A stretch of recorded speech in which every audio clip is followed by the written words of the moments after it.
How you guys doing? Let me check out the. Hang on a second. My Let me turn on my elaborate lighting system here. 1 second.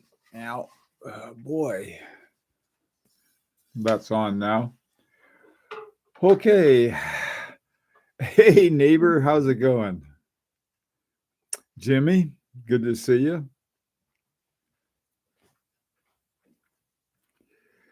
Um, Sort of get started a little ahead of time, I guess. Hi, Michael, and thanks, Michael. Um,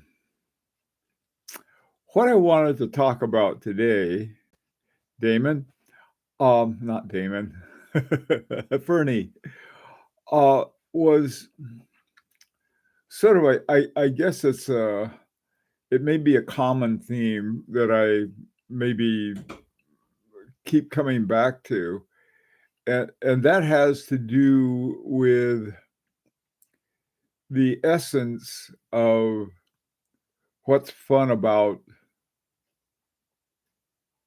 mechanical watches. Hi, Dartmouth. How's it going? um, Let me start off with a quote. I was going through George Daniels' book, Watchmaking. I've learned more and more. It's a book that a lot of people have, but nobody reads. But there's a lot of fun stuff in there. Hey, Rancher, the classic complications. Lucy and Ethel try to get the factory job, but I can't tell the boys. There you go. There's a complication. Um, Tony, good to see you. Isa, Brian. Okay, hang on. I've got this quote for you. Let me bring it up that I found in. See if you can read that. Yeah, this is exactly it. This I found in George Daniels. I've got this thing on Remontois Egalités, and this was something I got when I saw Luca Soprano's watch that he came out with was a Derek Pratt. Derek Pratt was working on a Remontois Egalité to go inside of a tourbillon, which is sort of wild. But this is what he said. He said the use of the Remontois is by far the best method of smoothing the power supply, but it is complex and costly to make. For this reason, watches with Remontois are very rare, and this combined with their attractive action gives them a special place in the affections of the connoisseur of mechanics. The fact that the mechanism is quite unnecessary merely adds to its charm. I just thought, there you go. I mean, it also explains a lot of stuff. I mean, here we have perfectly super accurate time telling, but there's a lot of sort of going to do things to make a mechanical watch less traditionally mechanical. And we lose a lot of the charm in it. And so anyway, I was thinking, well, maybe this is something that we can talk about. Excuse me. Anyway,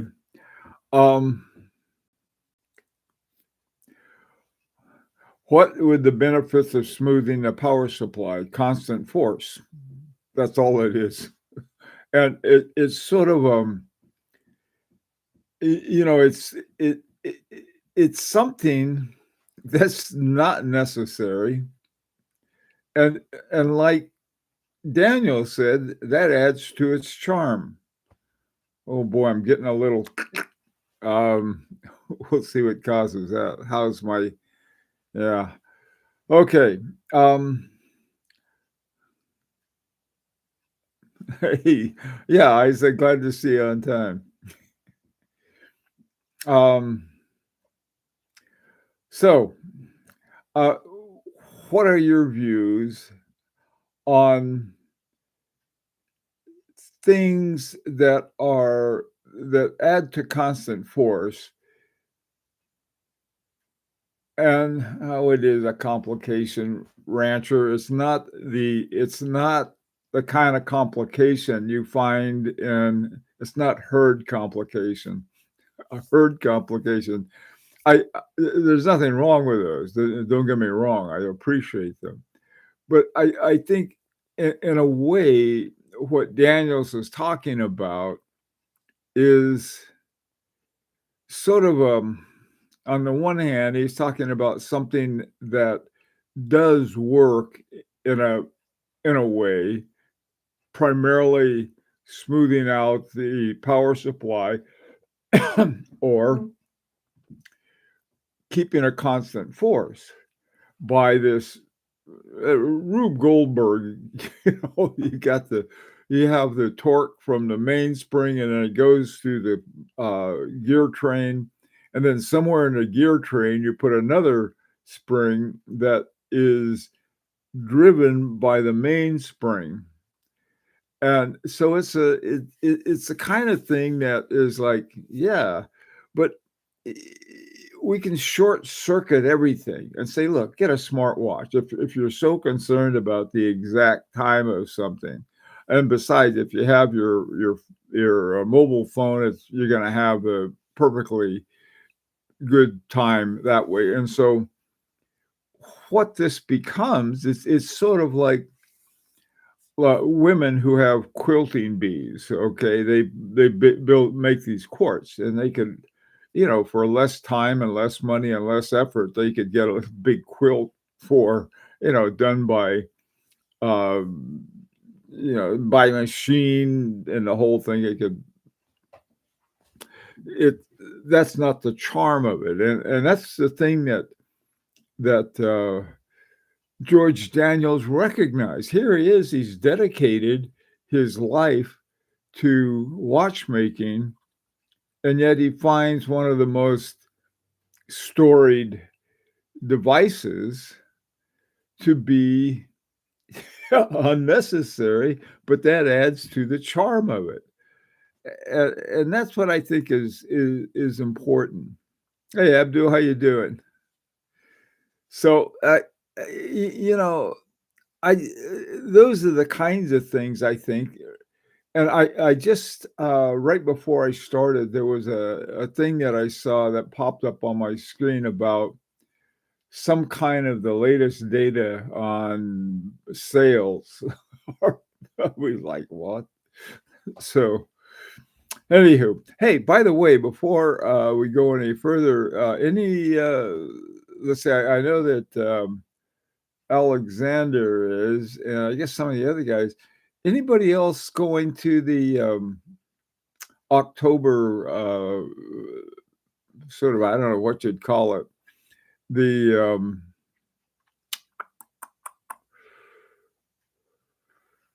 Watch Time show? I guess it's just a show, but the Friday night cocktail party.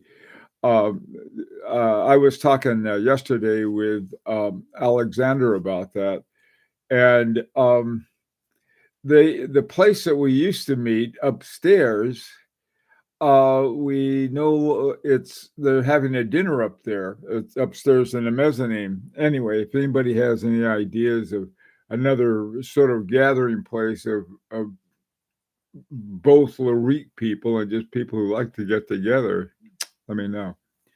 Okay, what are your views on constant force complications, and why aren't there more of them, even though they're unnecessary?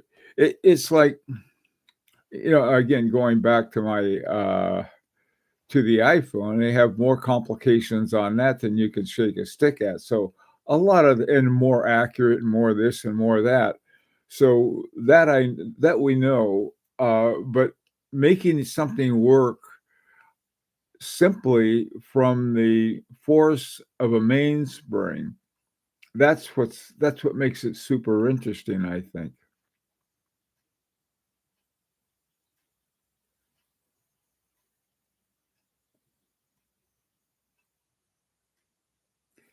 Abdul, yes, they are romantic. Exactly right. What's wrong with that? Okay. There's the pure functionality of a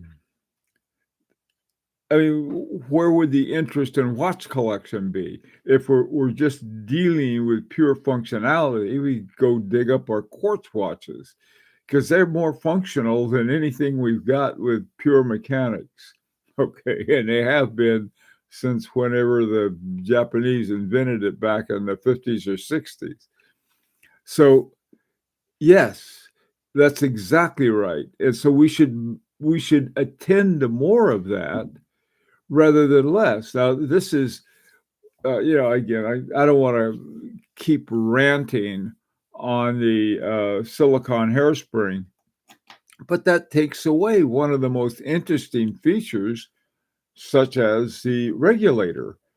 And one of the really cool watches is the Glashütte original with that double regulator, one for the beat and one for the frequency. I mean, that's one of the few watches that Glashütte original has because they're under the umbrella of Swatch, and Swatch wants to put in all of this silicon because it's no muss, no fuss. Um, in the Collected Man interview with Luca Soprano, he talks about Luca's talking about working for these different watchmakers, and I think before he decided to go independent, he worked for Patek Philippe, and he said they were too focused not on the craftsmanship other than the way it looked. And you have a nice anglaise on it, and you have these kinds of things, and so it's very pretty. But you know, same with Rolex. So anyway, to make a long story short, here's this really talented watchmaker. Didn't last long at Patek Philippe because he quit because it was too regulated. Same thing with Rolex. He went to Rolex. They were delighted to have the guy there who was really talented, but he said he lasted there 3 days, and he just said, I mean, there was no room for thought and creativity. I think there are a lot of different jobs where you go into it, and they've taken all the creativity out in the name of efficiency and production and things like that. And so here we have a hobby. So that would be the last thing we'd want to remove. We don't want to remove the charm.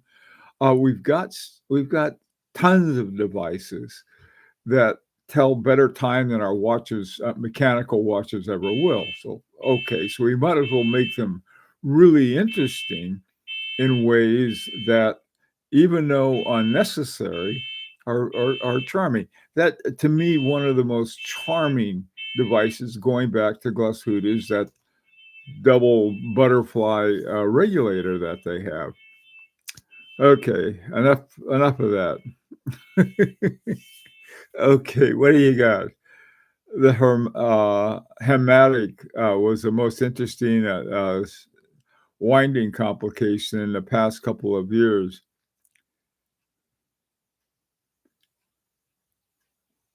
Yeah, I agree, Abdul. That's how come every time I go to the What Time show, I badger Christine Hutter. Hey, here's some guys. We got some. Now, she said she'd sell us 20, but then she keep putting it off year after year. So I'm going to start looking at some other sources.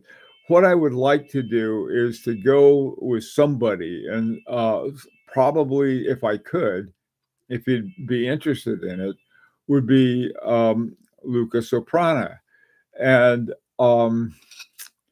say, hey, we got a bunch of guys who really like your stuff. Maybe what we could do, if we could sort of show the guys at Agenor how they made this, how you made or implemented Derek Pratt's repertoire, we'd like to do that. you know, I, and we'll pay for it in the same way that anybody who uses the intellectual properties of Agenor has to pay for it. So that's not the issue. The issue is, and then we'd make 100 of them instead of a handful and charge over $100,000 or whatever they're charging these days for that.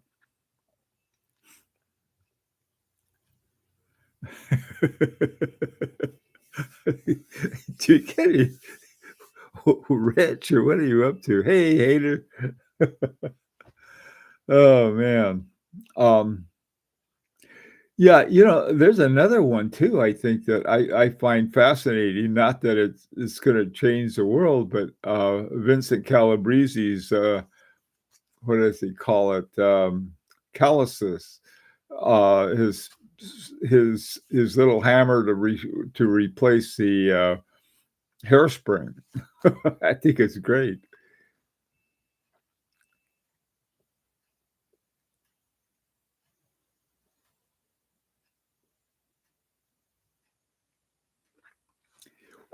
Hater, who are you talking about? Who had done it in the past?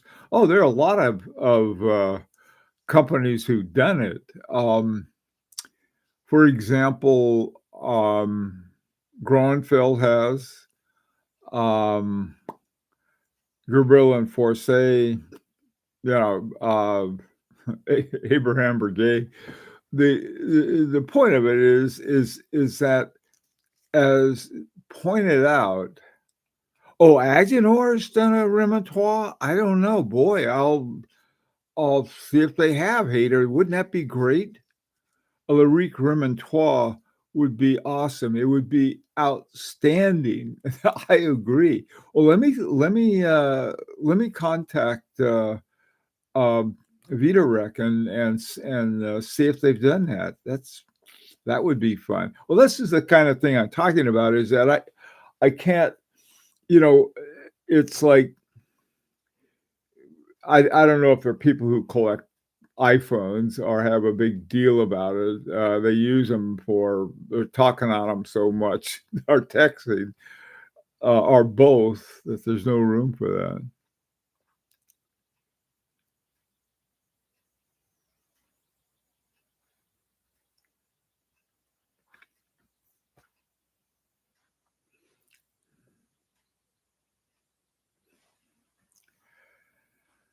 Ah, okay.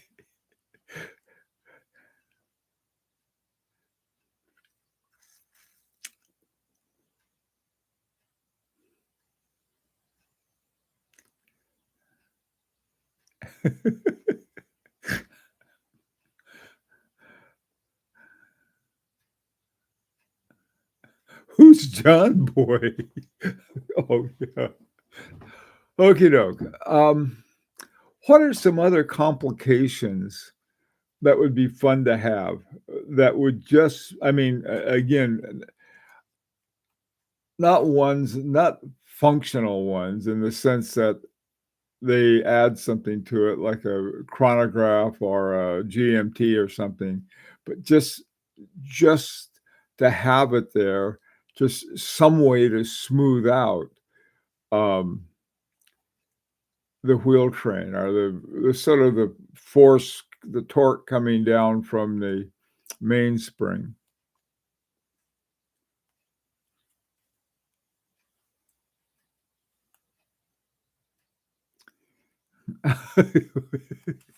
Rancher, have you got out of bed yet? It's early there, I know. That's why everyone's going to bed. Anyway,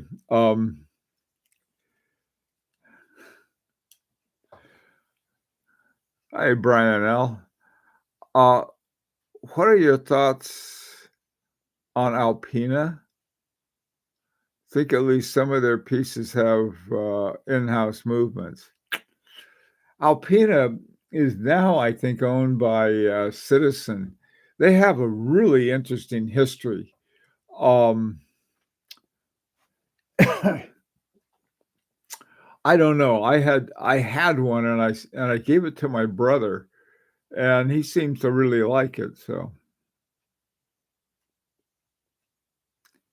oh, you slept until 6 a.m. That's every now and then I get hooked on a Netflix series, and before I know it, it's midnight, and I'm watching I'm watching some something on Netflix.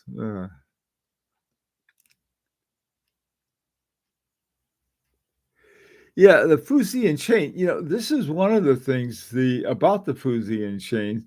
I really like what, Romain Gautier did with instead of using a Fusi, he used a snail cam, and a snail cam's nice and flat instead of having that sort of that tower, that's in the Fusee.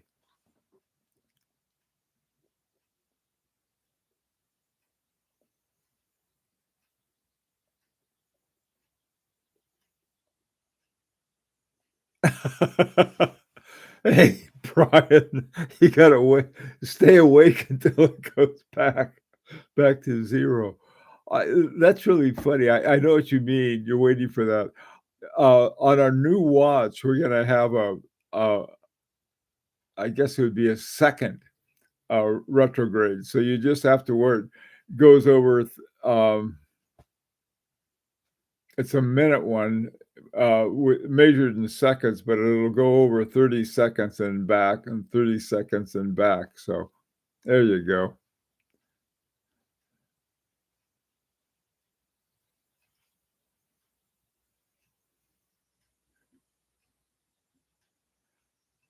Yeah. I'll have to see that. And the one, Vianney Halter, some of his older ones I really like a lot. He did the stacked, um what's it called? Um,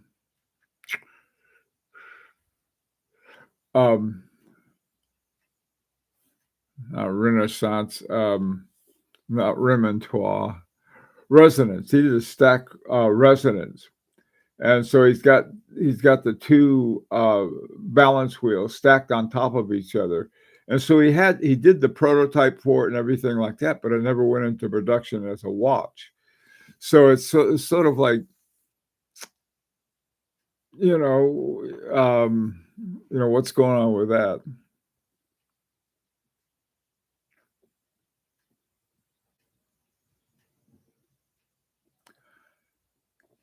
On the external, oh, HRM, not right now.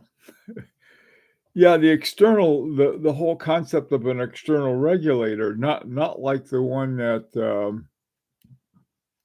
whatchamacallit did, and you sort of plug it in like um, you plug in those plugins into a computer, a thumb drive. It's not the thumb drive.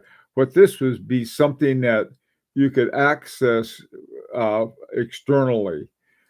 Um, there has been no movement at all on that, and largely it's my fault because God, I haven't gotten back to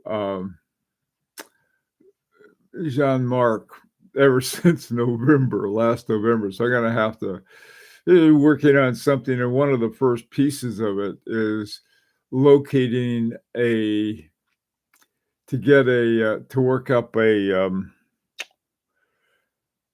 Geneva seal. In order to have a Geneva seal, you got to have something in Geneva. Well, Agenor is in Geneva, but they have made some kind of policy that they're not going to produce watches.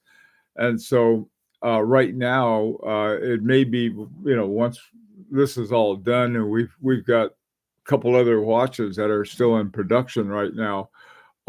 One is just beginning on the jumping hour, and the other one is pretty well along on the Air Zulu. So this one is sort of down the road in more ways than one. God knows what this madness they have with these tariffs was gonna happen. That's just insane. It's just stupid insane. Okay, let's see what's going on here. Oh, I was talking about the Van Cleef and Arpels poetic wish. Retrograde displays constant force mechanism, central 5-minute repeater. Oh my God, yeah. Oh, wow. Now that's a fully packed watch. I couldn't agree more, hater.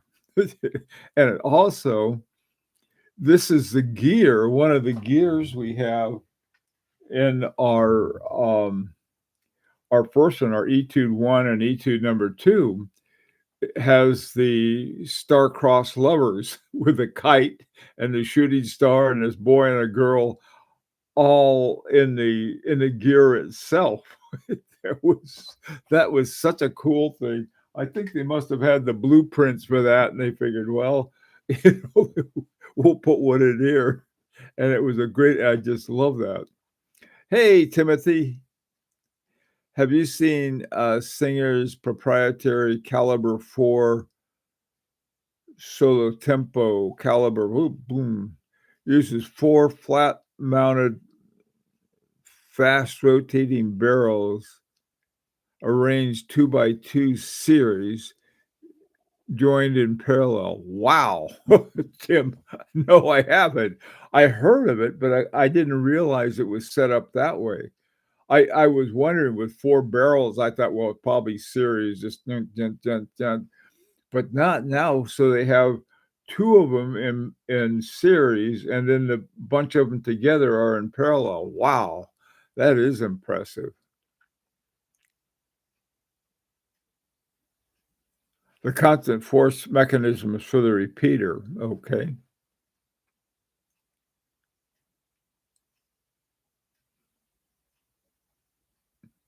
Michael. Michael. It's like we'll put MA for Ma. I I have to put a W in front of that. Then it would work. HRM, the new singer is super cool. Yeah, I agree. Yeah.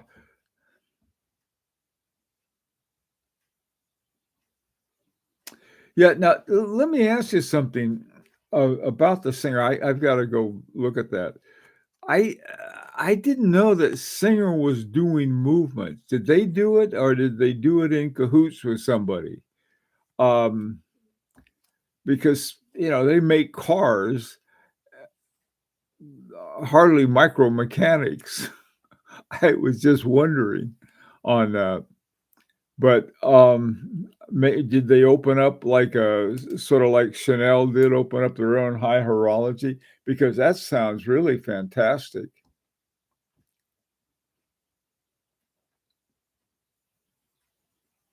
Hi, Timothy. Oh, it's their first proprietary movement, so I guess they did. Yeah.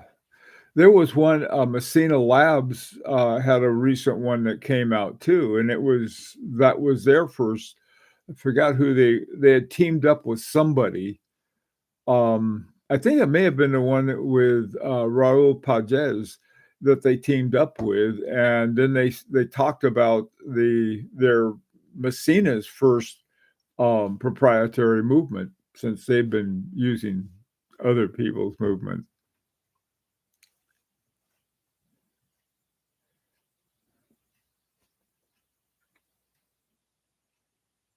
Yeah, Michael, I was thinking the same thing. They've had a relationship with, Agenor for a long time, and, they have done more things with the Agengraph movement because they have all different kinds of Singer watches doing different kinds of things, and yet they're all based on the Agengraph, movement. Okay, Rancher. Oh, I'm glad you're here, Rancher. you got we have to come to an end. I got to have breakfast. Okay, one last one from Abdul. Singer makes amazing 911s. Yeah, the best for pure driving experience. their watches reflect their automotive side. I'm not surprised. Anyway, guys, thank you. And thank you for your patience in listening to my endless rant about the the importance of keeping mechanical. How's that? Anyway, have a great day. Somebody have any ideas for this afternoon's 4 o'clock chat? Let me know, Rancher. Take care, guys.